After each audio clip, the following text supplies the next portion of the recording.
आजमगढ़ से उपचुनाव में मुस्लिम चेहरे पर लगेगा सपा का दांव। झूठे मुस्लिमों को रिझाने के लिए क्या अखिलेश चलेंगे ये चाल। आजम के बाद पार्टी के दूसरे सबसे बड़े चेहरे का नाम चर्चाओं में। देखिए कौन है ये नेता और क्यों इतने अहम हो गए हैं।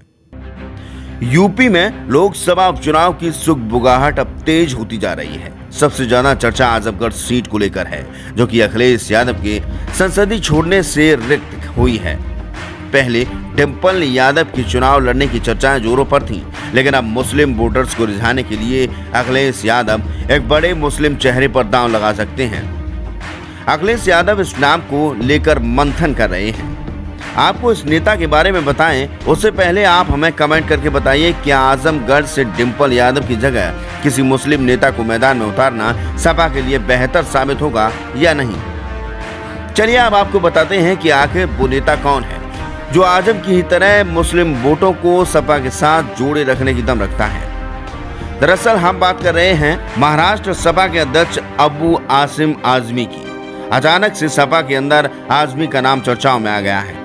कई नेता दबी जुबान से कह रहे हैं कि अखिलेश यादव आजमी को लोकसभा भेजने की तैयारी कर रहे हैं। आजमगढ़ के नेताओं से राय मशविरा किया जा रहा है।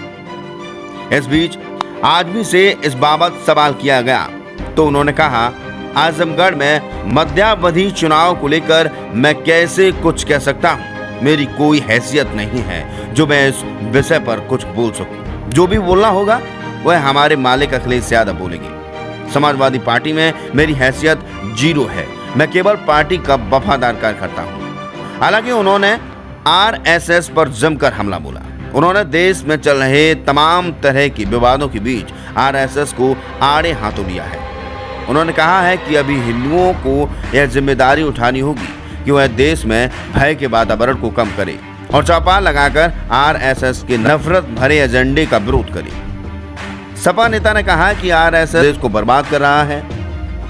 हिंदू मुसलमान के बीच नफरत फैलाया जा रहा है। हिंदुओं को आगे आकर इस नफरत को रोकना पड़ेगा, नहीं तो देश में नफरत की खाई बढ़ती जाएगी और देश बर्बादी की ओर जाएगा। उस बर्बादी का शिकार हिंदू भी होगा। अगर यही हालात रहे तो देश के हालात श्रीलंका से भी बदतर हो जाएंगे। देश को आरएसएस के साथ साथ मोदी और अमित शाह बर्बादी की ओर ले जा रहे हैं। सिर्फ अंबानी और अडानी को फायदा पहुंचाने के लिए यह सब हो रहा है।